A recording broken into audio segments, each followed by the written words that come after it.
Uh, So in this first video I've ever made in honor of Mad Hatter Day, we're going to be talking about Lewis Carroll's Alice's Adventures in Wonderland. I forgot to mention this when I originally filmed my video about Alice's Adventures in Wonderland. Today, Mad Hatter Day, also just so happens to be my unbirthday. So Alice's Adventures is the first of Carroll's two big Alice novels, the second being Through the Looking Glass. Pay attention, because you will get a video for that next Mad Hatter Day, 2023. But Alice's Adventures in Wonderland is the main novel that introduces us to the character of Alice, as well as the Mad Hatter.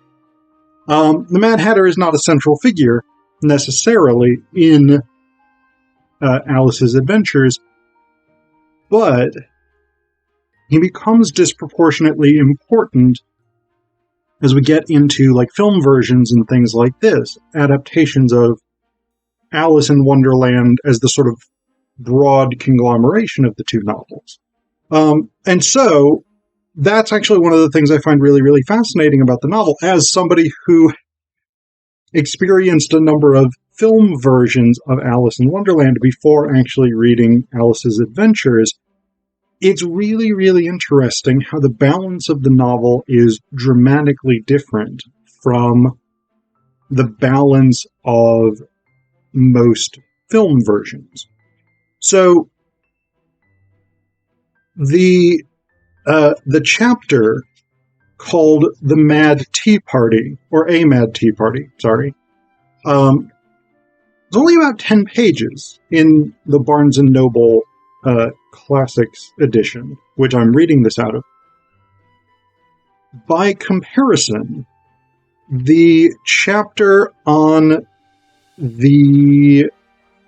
let me find the table of contents here so I can remember what the chapter title is called.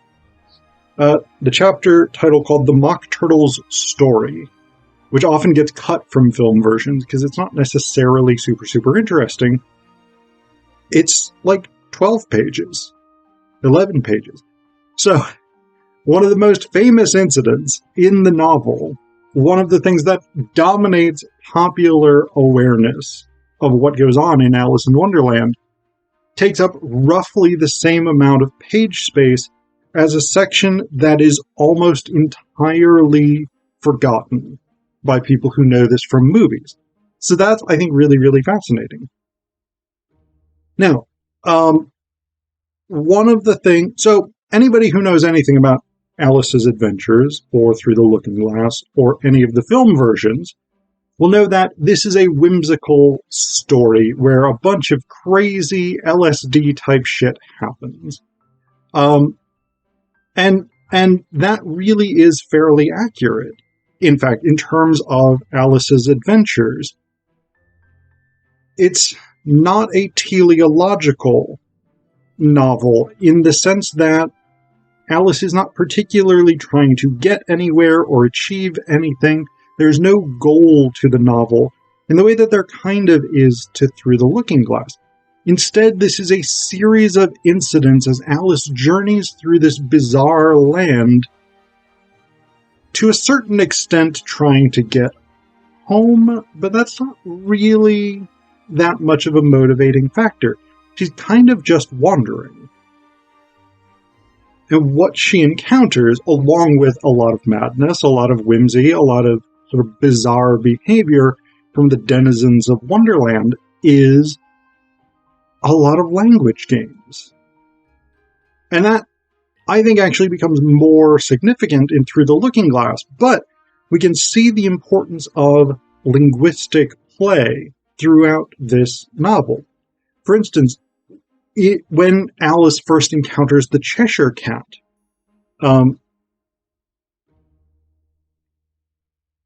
it says here, the cat only grinned when it saw Alice. It looked good-natured, she thought. Still, it had very long claws and a great many teeth, so she felt that it ought to be treated with respect.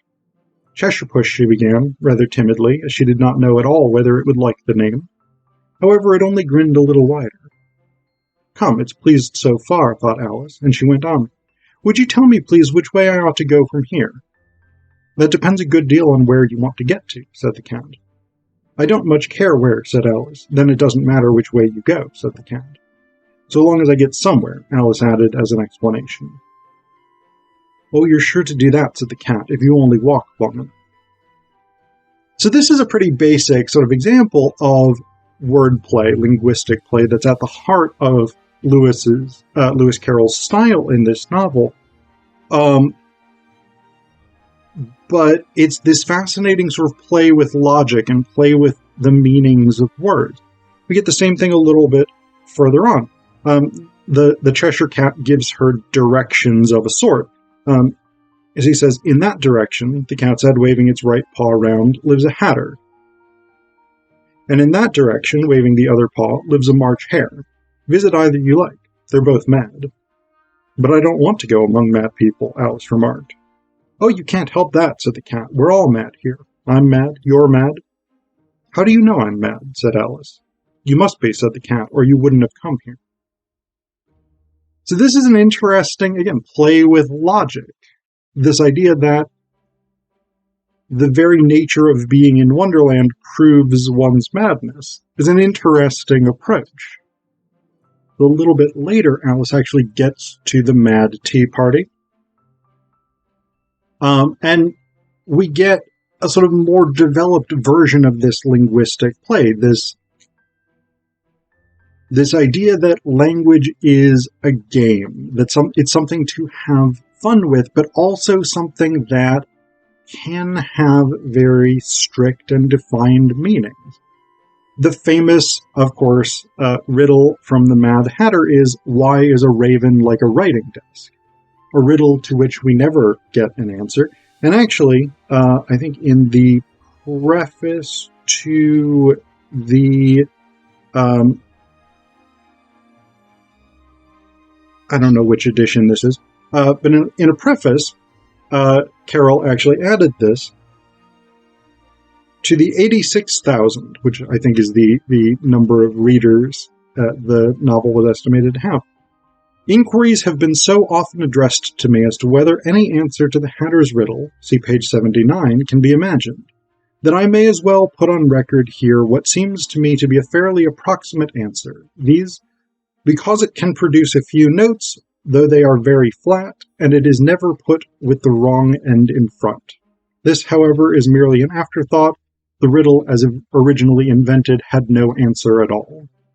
So this is a really interesting concept, the idea of posing a riddle that doesn't have an answer, because, right, the whole premise of a riddle is to try and tease out the meaning. But if there is no meaning, it's simply words. It's simply words that exist, that are sent out into space with no teleological goal. And that's really a metaphor for the novel, in a way, right? Like Alice goes into Wonderland, she's wandering around, there's no purpose to it. She's not seeking anything, she's not trying to get anywhere, etc., etc. There isn't an end point to it. It's just nonsense. So that's really, really interesting. We also get a sort of critique of language here, and the ways in which language can be used or can fail to mean what it seems to mean. So, in response to the Mad Hatter's riddle, Alice says, I believe I can guess that, she added aloud. Do you mean that you think you can find out the answer to it? Said the March Hare. Exactly so, said Alice. Then you should say what you mean, the March Hare went on. I do, Alice hastily replied. At least I mean what I say. That's the same thing, you know. Not the same thing a bit, said the Hatter. Why, you might as well say that I see what I eat is the same as I eat what I see. You might just as well say, added the March Hare, that I like what I get is the same thing as I get what I like. You might just as well say, added the Dormouse, which seemed to be talking in its sleep, that I breathe when I sleep is the same thing as I sleep when I breathe. It is the same thing with you, said the Hatter, and here the conversation dropped, and the party sat silent for a minute. So, again, it's this interesting sort of paradox in which, on the one hand, you have this very exacting sort of use of language. Say what you mean, as opposed to meaning what you say. On the other hand, you have these bizarre, pointless exchanges in which language is sort of stripped of purpose, right? The riddle is a great example.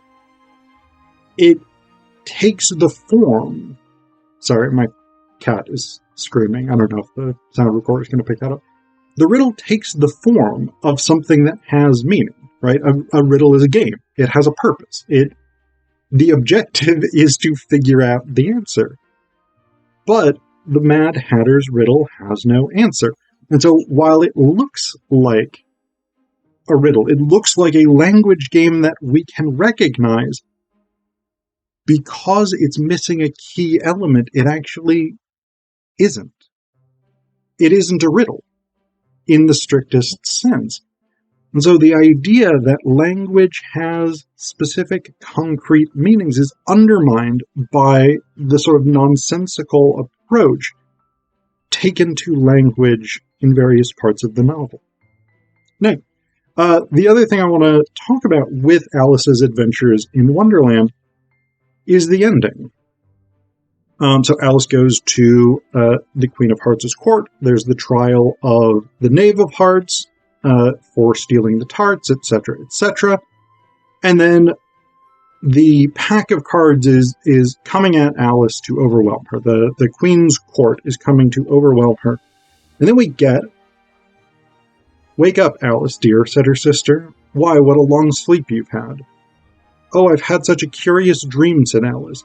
And she told her sister, as well as she could remember them, all these strange adventures of hers that you have just been reading about. And when she had finished, her sister kissed her and said, "It was a curious dream, dear, certainly. But now run in to your tea. It's getting late." So Alice got up and ran off, thinking while she ran, as well she might, what a wonderful dream it had been. So it turns out, Alice's adventures in Wonderland are a dream sequence. The whole fucking novel is dream sequence. Which is super, super cheap. It's terrible. Don't ever, as a writer, make things a dream sequence. It's bad. And people generally hate it. That being said, how else do you get out of it? I mean, this is a bizarre, surrealist world of nonsense, and so what's the logical exit strategy from that type of world? But there is more. There's this last little bit tacked on as a sort of epilogue, where Alice's sister is contemplating Alice's dream as well. And at the end here, it says, "Lastly, she pictured to herself how this same little sister of hers would, in the aftertime, be herself a grown woman, and how she would keep, through all her riper years, the simple and loving heart of her childhood, and how she would gather about her other little children and make their eyes bright and eager with many a strange tale, perhaps even with the dream of Wonderland of long ago, and how she would feel with all their simple sorrows and find a pleasure in all their simple joys, remembering her own child life and the happy summer days." So that's actually where the novel ends, with this idea that even if Wonderland is a dream, it's not a purposeless dream. It's a dream of childhood. It's a dream of joys and sorrows. It's a dream of coming of age and learning who you are and finding out about the world. And it's a dream that, in this case, Carroll himself passes on to us in the form of Alice's adventures in Wonderland.